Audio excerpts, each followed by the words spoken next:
नमस्कार साथियों, कैसे हो आप सभी। आशा करता हूँ सभी अच्छे होंगे, स्वस्थ होंगे और अपनी तैयारी पूरे जोश के साथ कर रहे होंगे। साथियों, आज से हम सामान्य हिंदी की शुरुआत करने जा रहे हैं। सामान्य हिंदी हमारे लिए बहुत महत्वपूर्ण विषय है क्योंकि ग्रुप सी की अधिकांश परीक्षाओं में इससे लगभग 20 प्रश्न पूछे जाते हैं। वहीं हाल ही में होने वाली न्यायालय कनिष्ठ सहायक एवं व्यक्तिक सहायक परीक्षा में भी सामान्य हिंदी के 14 अंक निर्धारित है।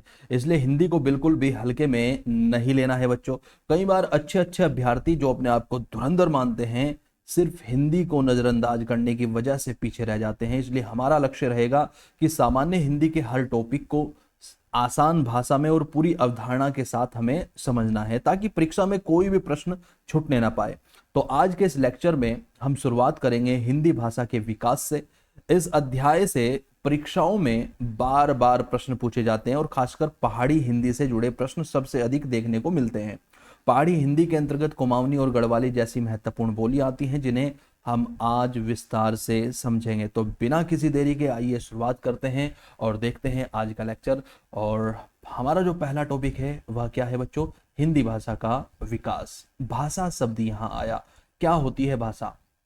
तो देखिए, पंडित कामता प्रसाद गुरु जी के अनुसार भाषा भाषा वह साधन है जिसके द्वारा कोई भी मनुष्य अपने विचार दूसरों पर भली भांति प्रकट कर सकता है। देखिए, मान लीजिए आपको भूख लगी है और आपको खाना चाहिए और आप अपनी मम्मी से खाना मंगाना चाहते हैं, तो आप कुछ बोलोगे ना। मम्मी से खाना लेने के लिए कुछ आप मम्मी को बोलोगे, ठीक है। तो जो भी शब्द आपके होंगे, 2-3 वाक्य आप बोलोगे, तो वही बच्चों भाषा है। मान लीजिए आप बोलोगे, मम्मी मुझे खाना दे दो, बहुत जोर से भूख लगी है, ठीक है। तो ये पूरी की पूरी भाषा है। भाषा जो होती है ना, ये देखिए, ध्वनियों से शब्द बनते हैं, शब्द से वाक्य बनते हैं और वाक्य से भाषा बनती है। तो ये जो तीनों है ना, ये तीनों भाषा के प्रमुख अंग है। ध्वनियां जो क ख ग घ होती हैं, इनसे शब्द बनते हैं और शब्दों से फिर वाक्य बनते हैं और वाक्य से भाषा बनती है, ठीक है। तो मान लीजिए आप अपनी माता को कह रहे हैं कि मम्मी मुझे खाना दे दो, बहुत तेज भूख लगी है। तो जो आपके मन में विचार उठा कि यार मुझे भूख लग रही है, मुझे खाना मंगाना चाहिए, अब ये जो विचार है ये आपने अपनी माता पर भली भांति प्रकट कर दिया। तो यही बच्चों भाषा होती है, ठीक है। चलिए आगे बढ़ते हैं। भाषा, ये जो भाषा शब्द है ना, ये भाष शब्द से बना है, ठीक है। भाष शब्द से बना है और ये जो भाष शब्द है ये संस्कृत का शब्द है, ठीक है। संस्कृत की भाष धातु से बना है भाषा शब्द, ठीक है। और भाषा का या फिर भाष का जो अर्थ होता है वह होता है बोलना या फिर कहना, ठीक है। और भाषा वह साधन होता है जिसके द्वारा हम किसी को बोलकर या कहकर अपने विचार उस पर प्रकट करते हैं। हालांकि लिखकर भी कर सकते हैं, ठीक है, लिखकर भी कर सकते हैं, ठीक है। लेकिन भाषा का जो अर्थ होता है वह होता है बोलना या कहना। आइए अब हम सीधे उन टॉपिक पर आएंगे बच्चों जहां से हमारे प्रश्न बनते हैं, ठीक है। बिना मतलब के वे टॉपिक हम बिल्कुल नहीं पढ़ेंगे। वे मैंने इस अपने नोट्स से बिल्कुल हटा दिए हैं। मतलब अपने नोट्स में वही चीजें नोट की हैं जो हमारे एग्जाम के लिए बिल्कुल सही हैं, ठीक है। बिना मतलब की बातें इस नोट्स में आपको नहीं मिलेगी, जहां से प्रश्न बिल्कुल नहीं पूछे जाते। भारतीय आर्य भाषाएं जो होती हैं ये हमारे सिलेबस में है और इसके बारे में हम पढ़ते हुए चलेंगे। देखिए, काल क्रम की दृष्टि से 3 कालों में विभक्त किया गया है भारतीय आर्य भाषाओं को, ठीक है। यानी देखिए, आज से 1000 साल पहले भी हम कोई ना कोई भाषा बोल रहे थे, 2000 साल पहले भी हम कोई ना कोई भाषा बोल रहे थे और 1500 ईसा पूर्व में भी कोई ना कोई हम भाषा बोल रहे थे।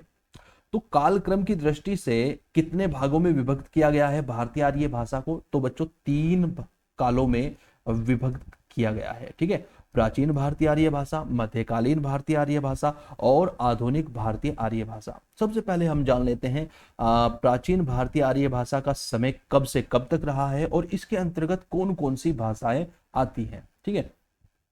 तो देखिए, 1500 ईसा पूर्व से 500 ईसा पूर्व तक प्राचीन भारतीय आर्य भाषा का समय रहा है, ठीक है। और इसके अंतर्गत केवल संस्कृत आती है, लेकिन संस्कृत के 2 काल हमें देखने को मिलते हैं, ठीक है।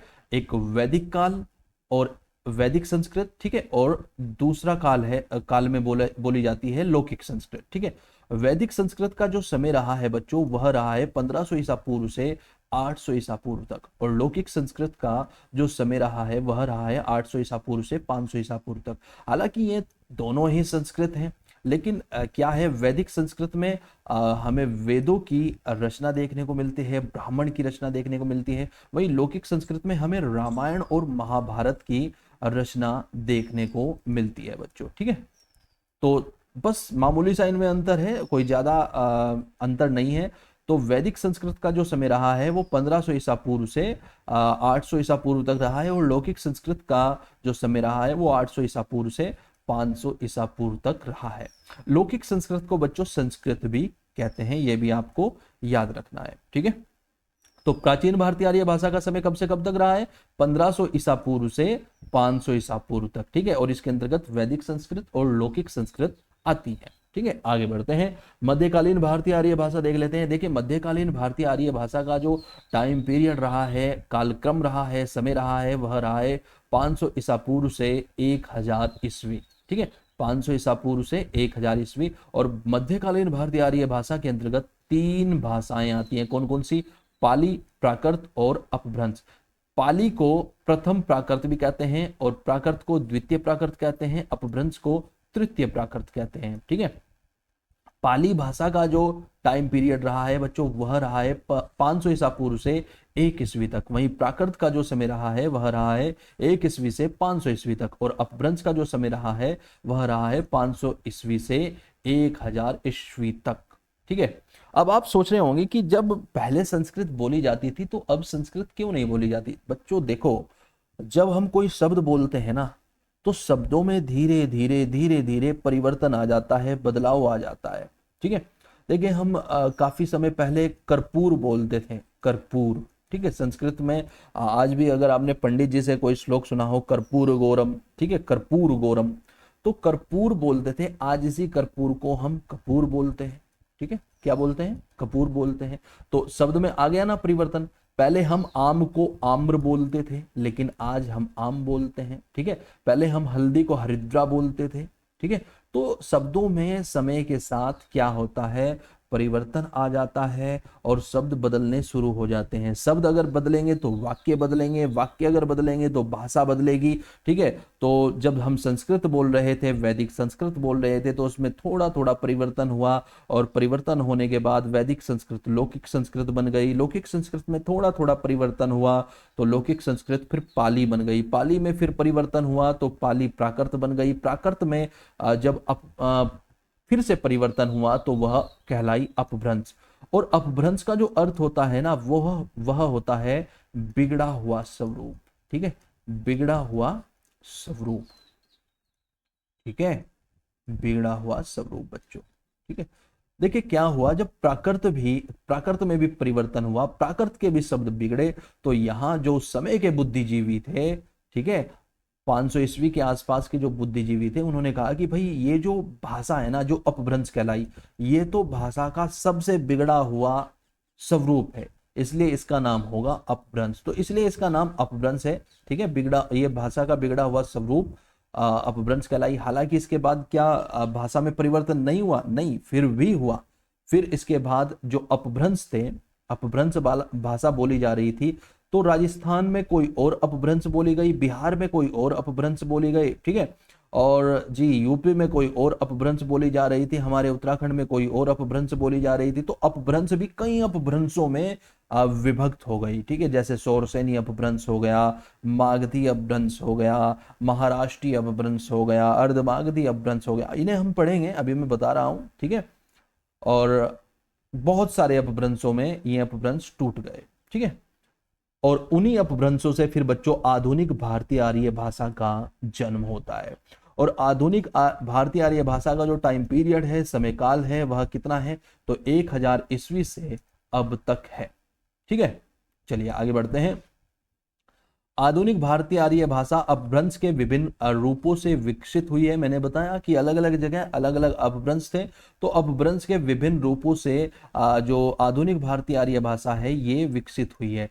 ठीक है, जैसे शौरसेनी अपभ्रंश हो गया, मागधी अपभ्रंश हो गया, अर्धमागधी अपभ्रंश हो गया, खस अपभ्रंश हो गया, ब्राचड़ अपभ्रंश हो गया, महाराष्ट्रीय अपभ्रंश हो गया, पैसाची अपभ्रंश हो गया। तो इन सभी अपभ्रंशों से क्या है, जो आधुनिक भारतीय आर्य भाषा है बच्चों, उसका जन्म हुआ है। और आधुनिक भारतीय आर्य भाषा के अंतर्गत हमारी हिंदी भी आती है।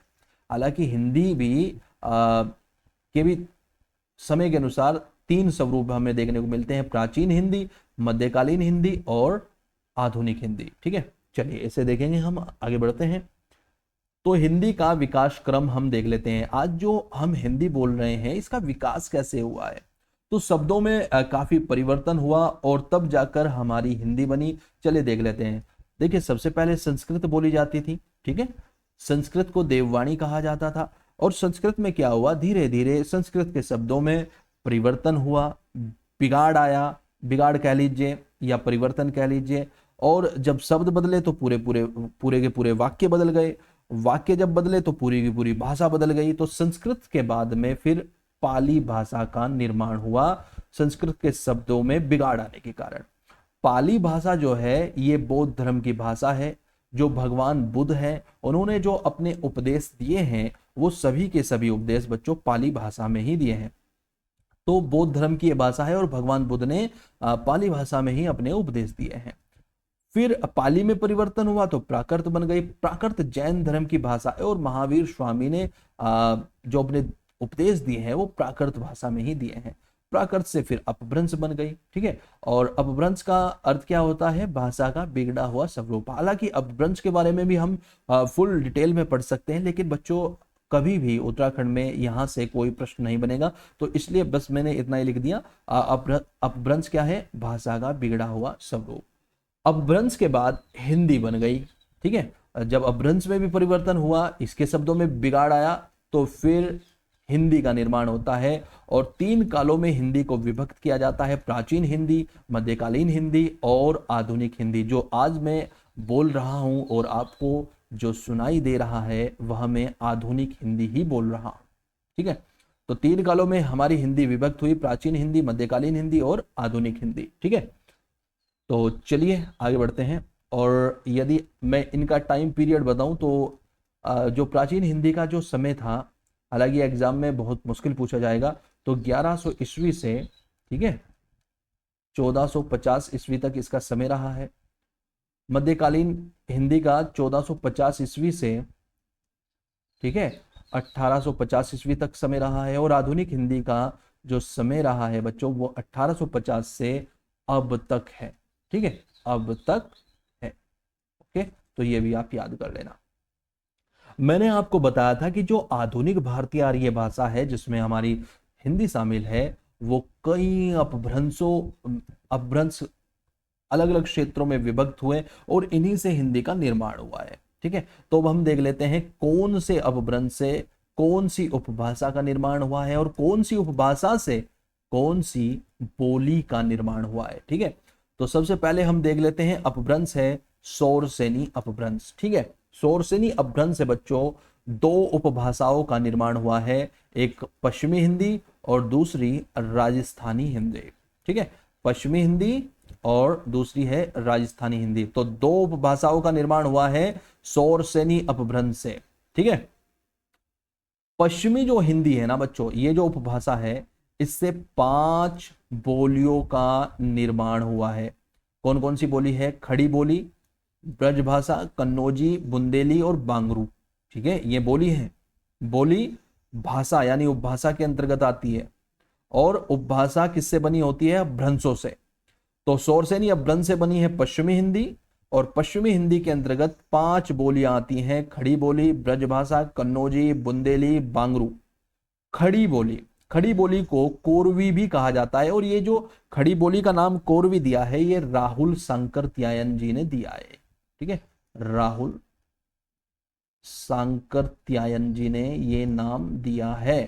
ठीक है, कोरवी नाम खड़ी बोली को किसने दिया है? राहुल सांकृत्यायन जी ने दिया है। ये बात आप याद कर लेना। ठीक है, ब्रजभाषा पश्चिमी हिंदी के अंतर्गत आती है, कन्नौजी पश्चिमी हिंदी के अंतर्गत आती है, बुंदेली पश्चिमी हिंदी के अंतर्गत आती है और बांगरू जिसे हरियाणवी भी कहा जाता है, यह भी पश्चिमी हिंदी के अंतर्गत आती है।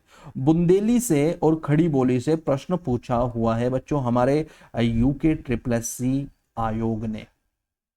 ठीक है, पूछा गया था बुंदेली किस उपभाषा से संबंधित है? तो पश्चिमी हिंदी से संबंधित है। ठीक है, आगे बढ़े। पश्चिमी हिंदी से कितनी बोलियां निकली हैं? तो 5 बोलियां निकली हैं। आगे बढ़ते हैं और राजस्थानी हिंदी के बारे में देख लेते हैं। राजस्थानी हिंदी का निर्माण कौन से अपभ्रंश से हुआ है? तो शौरसेनी अपभ्रंश से हुआ है। ठीक है, शौरसेनी अपभ्रंश से हुआ है, ये मैंने आपको बता दिया था। ओके, अपभ्रंश। ठीक है, अपभ्रंश। राजस्थानी हिंदी शौरसेनी अपभ्रंश से निर्माण, और राजस्थानी हिंदी 4 बोलियों में विभक्त है। ठीक है, यानी राजस्थानी हिंदी से 4 बोलियों का निर्माण हुआ है। कौन कौन सी? मारवाड़ी, मेवाती, डुडानी और मालवी। डुडानी को जयपुरी भी कहा जाता है। तो इन चारों बोलियों को आपको याद कर लेना है बच्चों, एग्जाम में ये आई हुई है। मेवाती तो पूछा गया है। ठीक है, आगे बढ़ते हैं। अब हम देख लेते हैं शौरसेनी अपभ्रंश से हमने देख लिया 2 उपभाषाओं का निर्माण हुआ है, एक हुआ है पश्चिमी हिंदी का और एक हुआ है राजस्थानी हिंदी का। मागधी अपभ्रंश से जो निर्माण हुआ है वो हुआ है बिहारी हिंदी का। बिहारी हिंदी जो है बच्चों ये एक उपभाषा है और इससे 3 बोलियों का निर्माण हुआ है। ठीक है, कौन कौन सी हैं वे 3 बोलियां? मगही, मैथिली और भोजपुरी। मैथिली और मगही ये दोनों पूछी जा चुकी हैं कि कौन सी हिंदी के अंतर्गत आती है, तो बिहारी हिंदी के अंतर्गत आती है। बिहारी हिंदी मागधी अपभ्रंश के अंतर्गत आती है। देखिए, जो हमारा बिहार है ना, इसका प्राचीन नाम क्या था? प्राचीन नाम क्या था? मगध था, मगध। ठीक है, इसलिए इसका नाम है मागधी अपभ्रंश। मागधी अपभ्रंश का जो हमें प्रभाव देखने को मिलता है वो हमें देखने को मिलता है बिहार में। ठीक है, आइए आगे बढ़ते हैं और देख लेते हैं अर्धमागधी अपभ्रंश।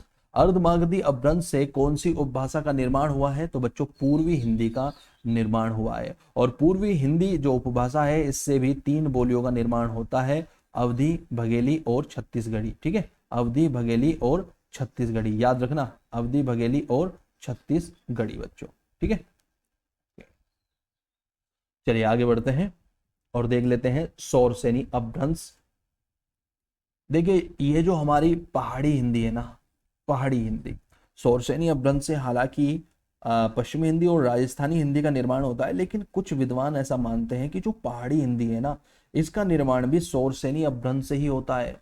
ठीक है, शौरसेनी अपभ्रंश से ही होता है। लेकिन कुछ विद्वान ऐसा मानते हैं कि भाई जो पहाड़ी हिंदी है ना, इसका निर्माण खस अपभ्रंश से हुआ है। ठीक है, कुछ मानते हैं शौरसेनी से हुआ है, कुछ मानते हैं खस से हुआ है। लेकिन आपको बच्चों याद रखना है खस अपभ्रंश। क्या याद रखना है? खस अपभ्रंश। ये मैं क्यों कह रहा हूं? ये मैं इसलिए कह रहा हूं क्योंकि ये एग्जाम में एक बार पूछा जा चुका है कि कुमाऊनी जो बोली है वो कौन से अपभ्रंश से इसका निर्माण या विकास हुआ है।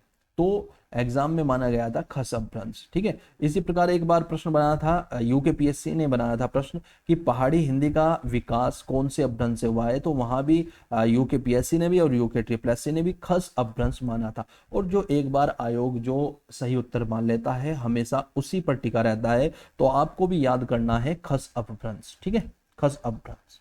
हालांकि एग्जामिनर ये बना सकता है कि किस विद्वान के द्वारा पहाड़ी हिंदी का निर्माण शौरसेनी अपभ्रंश के द्वारा हुआ है। तो आपको मैं आगे विद्वान बता दूंगा कौन कौन से विद्वान शौरसेनी अपभ्रंश से विकास मानते हैं पहाड़ी हिंदी का, और कौन कौन से जो विद्वान हैं वो खस अपभ्रंश से विकास मानते हैं पहाड़ी हिंदी का। ठीक है, तो आप दोनों भी याद कर सकते हैं। हालांकि अगर किसी विद्वान का नाम याद ना दिया गया हो एग्जाम में तो फिर आप खस अपभ्रंश ही लगाइएगा। ठीक है, तो खस या फिर शौरसेनी अपभ्रंश से निर्माण हुआ है पहाड़ी हिंदी का, और पहाड़ी हिंदी के अंतर्गत आती हैं गढ़वाली और कुमाऊनी।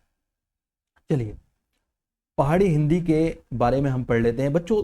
ये जितनी भी मगही है, मैथिली है, ठीक है, इनके क्षेत्र के बारे में आपको, अगर आप उत्तराखंड के लिए मुझसे पढ़ रहे हैं तो बिल्कुल भी याद नहीं करना कि भाई मगही किस क्षेत्र में बोली जाती है, मालवी किस क्षेत्र में बोली जाती है, भोजपुरी किस क्षेत्र में बोली जाती है, आपको बिल्कुल याद नहीं करना। हाँ, अगर आपका उत्तर प्रदेश का, बिहार का या अन्य किसी स्टेट का एग्जाम है तो फिर आप याद कर सकते हैं, क्योंकि हमारे उत्तराखंड में इनके क्षेत्र के बारे में बिल्कुल नहीं पूछा जाता। हमारे उत्तराखंड में यानी यूके ट्रिपल एससी या फिर यूके पीएससी जो आयोग है, तो वो कुमाऊनी और गढ़वाली की जो उप बोलियां हैं, जैसे सोरियाली हो गई, सिराली हो गई, ठीक है, मंझकुमैया हो गई, ठीक है, नैनतलिया हो गई, बधानी हो गई, टिहरियाली हो गई, श्रीनगरी हो गई, तो इनके क्षेत्रों के बारे में पूछता है।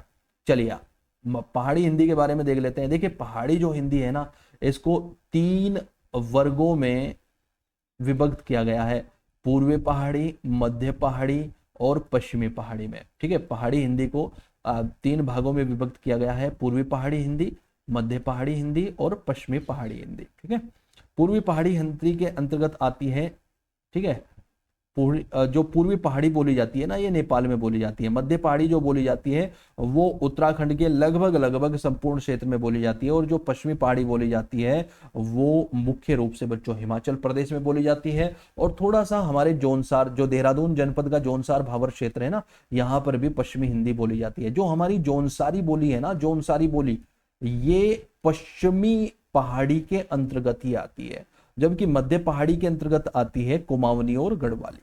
ठीक है, मध्य पहाड़ी के अंतर्गत कौन कौन सी आती है, तो कुमाऊनी और गढ़वाली आती है।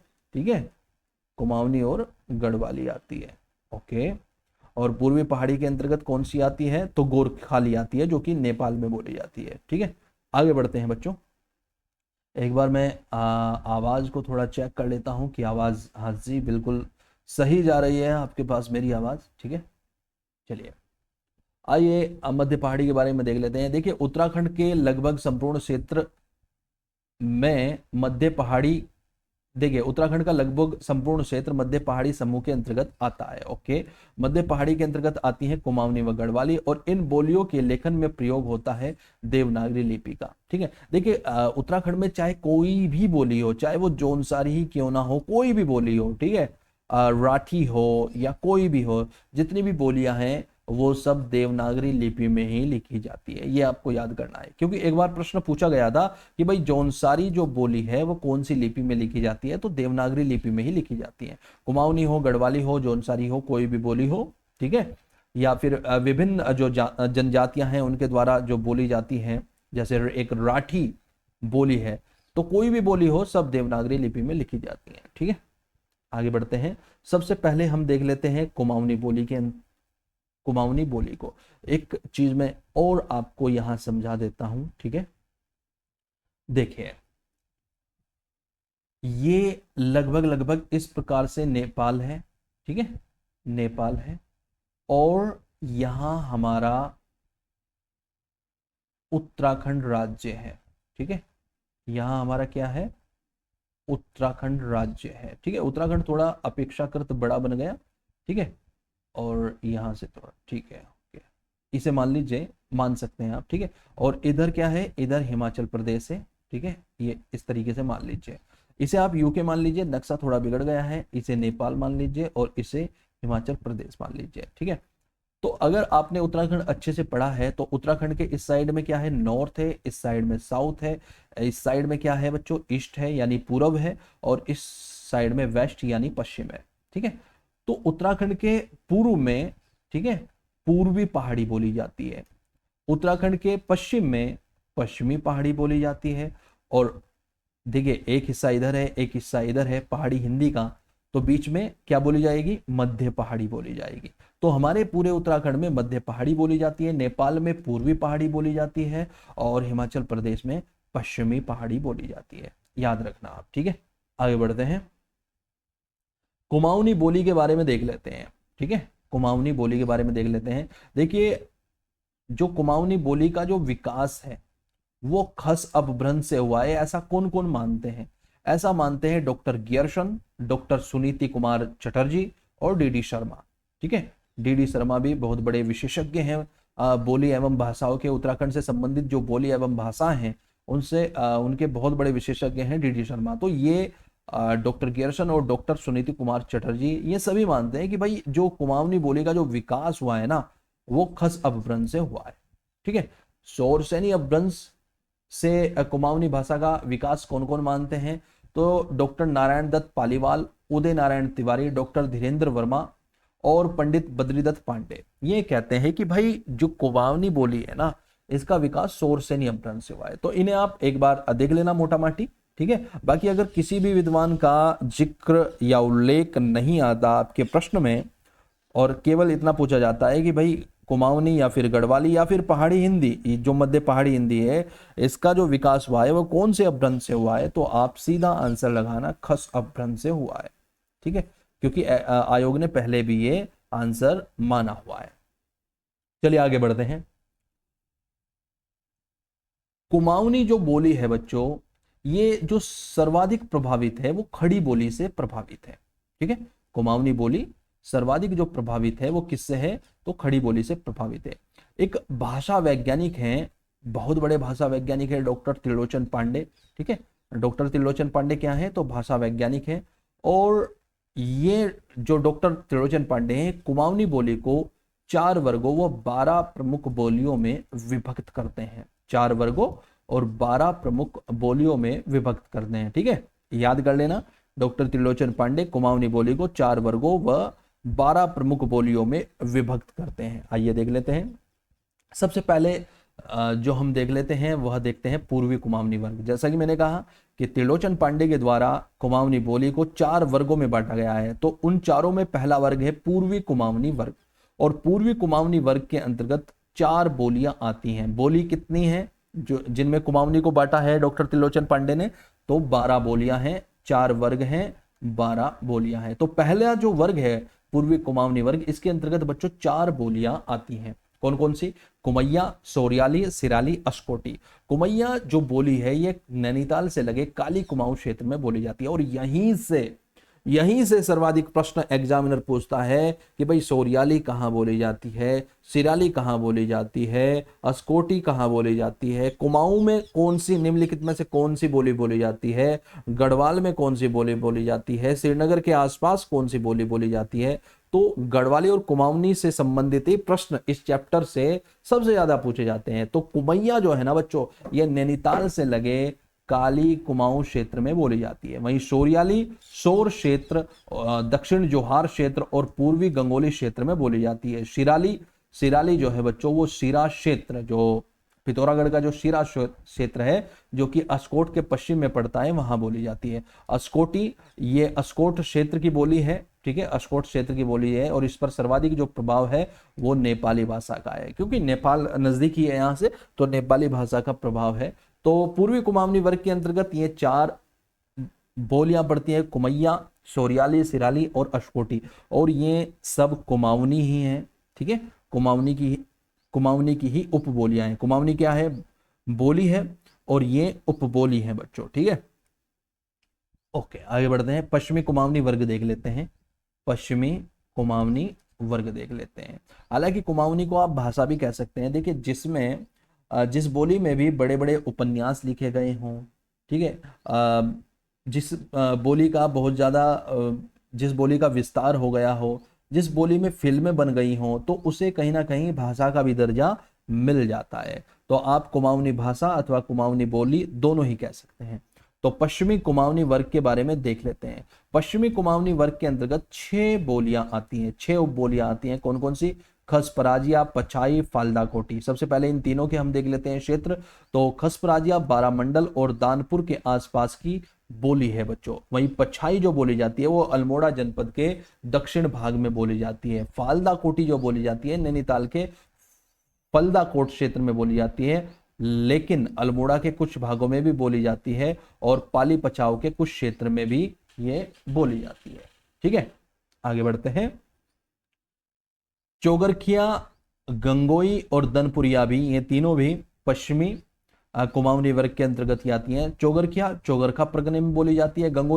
गंगोई जो है ये गंगोली तथा दानपुर की कुछ पट्टियों में बोली जाती है। वहीं दनपुरिया दानापुर के उत्तरी भाग में बोली जाती है और जोहार के दक्षिण भाग में बोली जाती है बच्चों। ठीक है, तो याद कर लेना इन्हें। ठीक है, आराम से याद हो जाएगी। 1-2 बार जैसे ही आप देखोगे, नोट्स पढ़ोगे, ठीक है, एक बार आपको वीडियो लेक्चर तो देखना ही देखना है, फिर आपको नोट्स प्रदान कर दिए जाएंगे और उसके बाद फिर आपको इसी चैप्टर का प्रैक्टिस सेट दिया जाएगा, तो आराम से याद हो जाएंगे। ठीक है, आगे बढ़ते हैं। उत्तरी कुमाऊनी वर्ग देख लेते हैं। उत्तरी कुमाऊनी वर्ग के अंतर्गत केवल 1 बोली आती है। देखिए, पूर्वी कुमाऊनी वर्ग के अंतर्गत 4 आती हैं, पश्चिमी कुमाऊनी वर्ग के अंतर्गत 6 आती हैं, उत्तरी कुमाऊनी वर्ग के अंतर्गत 1 आती है और दक्षिण कुमाऊनी वर्ग के अंतर्गत भी 1 आती है। तो 4 वर्ग हैं और 12 बोलियां हैं। 6 4 10, 1 11 और 1 12। ठीक है, तो 12 बोली कंप्लीट हो जाएंगी। उत्तरी कुमाऊनी वर्ग के अंतर्गत एक उपबोली आती है, कौन सी? जोहारी। और जोहारी जो है ना बच्चों, ये जोहार क्षेत्र में बोली जाती है, ठीक है। जहां जोहारी जो बोली जाती है वो पिथौरागढ़ के जो सीमावर्ती क्षेत्र है ना, जो तिब्बत से लगा हुआ क्षेत्र है, वहां पर भोटिया लोग बोलते हैं। भोटिया जनजाति की एक शाखा है जोहार, ठीक है, जोहारी। तो जोहार अथवा जोहारी है उनका नाम, तो वे जोहारी बोली बोलते हैं। तो जोहार क्षेत्र में बोली जाती है, कुमाऊन के उत्तर सीमावर्ती क्षेत्र में बोली जाती है। तिब्बती भाषा का प्रभाव इसके ऊपर देखने को इसलिए मिलता है क्योंकि 1962 से पहले जो हमारे भोटिया जनजाति के लोग थे, ये तिब्बत से व्यापार करते थे। तो व्यापार के चलते ही तिब्बत के जो कुछ शब्द है वो जोहारी में आ गए थे, ठीक है। और इस क्षेत्र के भोटिया इसी बोली को बोलते हैं। आगे बढ़ते हैं, अब हम देख लेते हैं दक्षिण कुमाऊनी वर्ग। दक्षिण कुमाऊनी वर्ग की मात्र एक बोली है जिसे नैनताली कुमाऊनी बोलते हैं। इसे रच भैसी भी बोलते हैं, ठीक है, नैनतलिया भी इसे बोलते हैं। और ये जो बोली जाती है ना, नैनीताल के रो और चौमेसी पट्टियों में बोली जाती है। भीमताल, काठगोदाम, हल्द्वानी, इन क्षेत्रों में बोली जाती है। नैनीताल के रो और चौमेसी पट्टियों में बोली जाती है, साथ साथ भीमताल, काठगोदाम और हल्द्वानी में भी ये बोली जाती है। कौन सी बोली? रच भैसी, ठीक है। इसे नैनताली कुमाऊनी कहते हैं और नैनतलिया भी कहते हैं, ठीक है। आइए देख लेते हैं कुमाऊं क्षेत्र की अन्य बोलियां। मझ कुमैया, ये एकमात्र ऐसी बोली है बच्चों जो गढ़वाल में भी बोली जाती है और कुमाऊं में भी बोली जाती है। कुमाऊं तथा गढ़वाल के सीमावर्ती क्षेत्रों में बोली जाती है और कुमाऊनी गढ़वाली का मिला जुला ये स्वरूप है। मझ कुमैया में आपको बहुत सारे शब्द कुमाऊनी के मिलेंगे, बहुत सारे शब्द गढ़वाली के मिलेंगे, तो कुमाऊनी गढ़वाली का मिला जुला रूप है, ठीक है। आगे बढ़ते हैं, गोरखाली बोली देख लेते हैं।